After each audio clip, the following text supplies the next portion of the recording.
क्योंकि वो जड़ नाग अपने स्थान पर स्थित रहकर मेरा वैद्य कवच बनेंगे और उन निर्दोष नागों को कुचल कर, अन्यथा उनको अन्य क्षति पहुंचाकर न वो देवता आगे बढ़ सकेंगे और न वो देवी आदि शक्ति।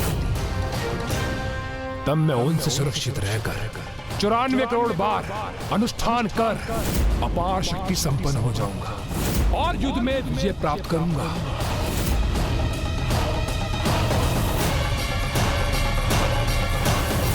और तुम प्राप्त करोगे नागलोक का आधिपत्य।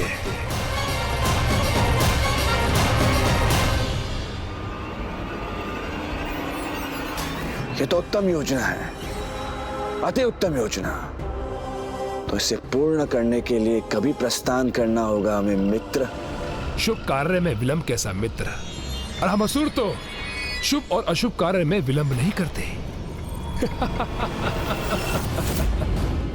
और वैसे भी आज का दिवस तो अति उत्तम है, क्योंकि आज शिवरात्रि के महापर्व पर सभी 33 कोटि देवी देवता महादेव की आराधना में व्यस्त होंगे। नागलोक का तो किसी को ध्यान भी नहीं होगा, इसलिए यथाशीघ्र प्रस्थान कर हमें अपना प्रयोजन सिद्ध करना होगा।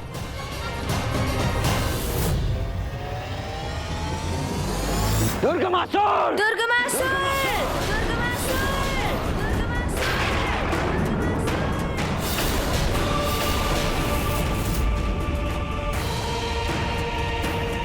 पुनः क्षणिक विलंब हो गया भैया हमें।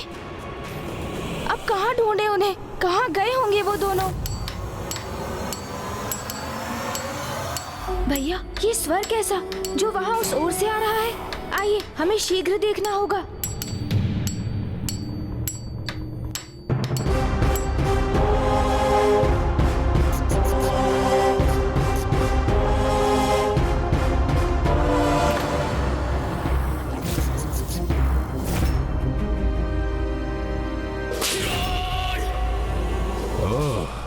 तो उस गजमुख बालक ने अपना मूषक भेजा है मेरे पीछे, जो मुझे सूंघता हुआ यहां तक आ पहुंचा है। किंतु उसे ज्ञात करने का अवसर ही नहीं दूंगा मैं कि मैं कहां हूं।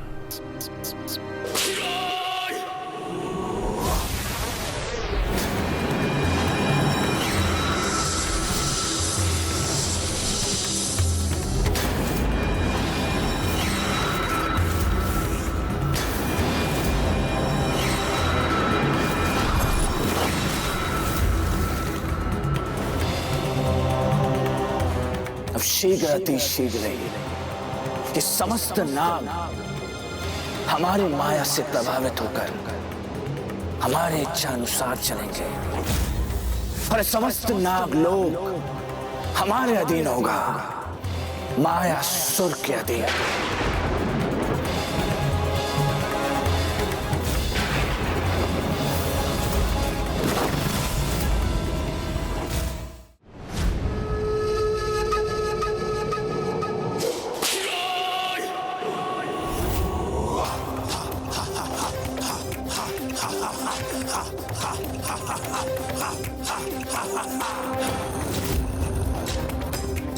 अब इसी गुफा में संपन्न होगी मेरी पूजा।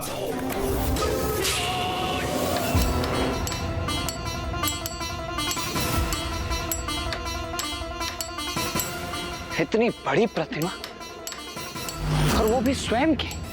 ये कोई साधारण प्रतिमा प्रतीत नहीं होती भैया। अवश्य इसके पीछे मायासुर की कोई योजना है। भैया अब हमें उनसे एक पग पीछे नहीं अपितु आगे रहना होगा, क्योंकि अब एक नहीं भैया, हमें दो दो शत्रुओं की संयुक्त शक्ति का सामना करना होगा। क्योंकि अब एक ओर दुर्गमासुर है तो दूसरी ओर मायासुर।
चौरानवे करोड़ बार अनुष्ठान कर अपार शक्ति संपन्न हो जाऊंगा और युद्ध में विजय प्राप्त करूंगा। इस बार मैं एक पग नहीं अपितु 2 पग आगे रहूंगा उनसे। इस बार कोई भी मूषक सोमकर ये ज्ञात नहीं कर सकेगा कि मैं कहां स्थित हूं।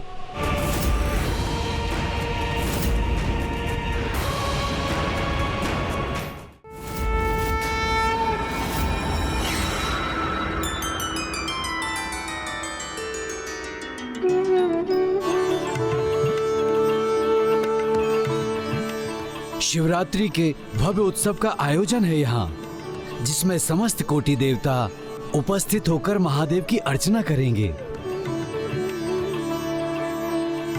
नागलोक के राजा शेषनाग जी और महारानी नागलक्ष्मी जी महादेव की विशेष पूजा का आरंभ कर रहे हैं।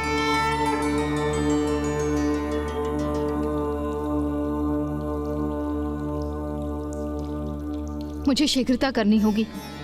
महादेव का पूजन करके उनका आशीर्वाद प्राप्त करके शीघ्र अपनी भावी संतान अपने अंड के पास पहुंचना होगा। देवी नागलक्ष्मी, शिवरात्रि के अवसर पर महादेव का अभिषेक करते समय आपका इतना अधीर होना अनुचित है। आप चिंता ना करें, अब हम पूजा आरंभ करने ही जा रहे हैं।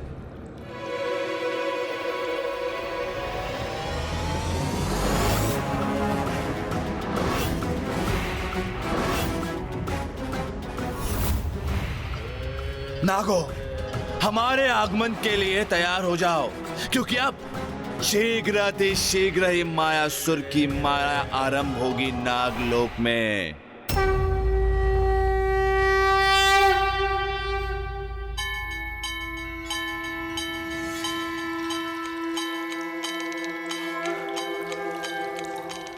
मुझे अकस्मात ये कैसी व्याकुलता और दुश्चिंता से होने लगी है। मुझे शीघ्र अपने अंड को देखना होगा।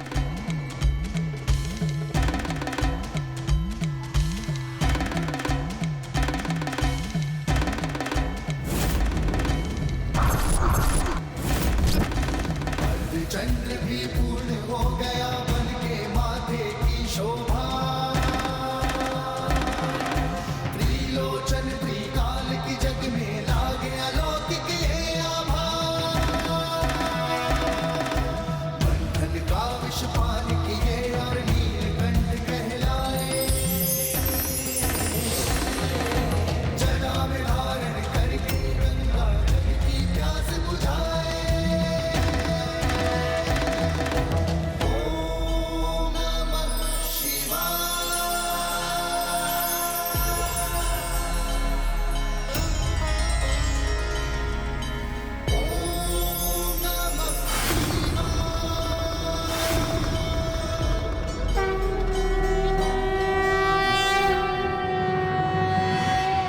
पशूनां पतिं पापनाशं परेशं गजेन्द्रस्य कृत्तिं वसानं वरेण्यं जटाजूटमध्ये स्फुरत्ताङ्गवारिं महादेवमेकं स्मरामि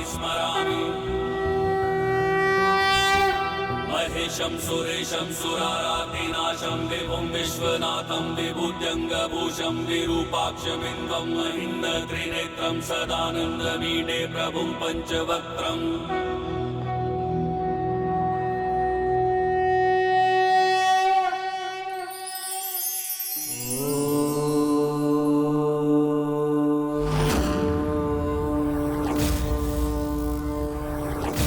महादेव का पूजन संपन्न हुआ।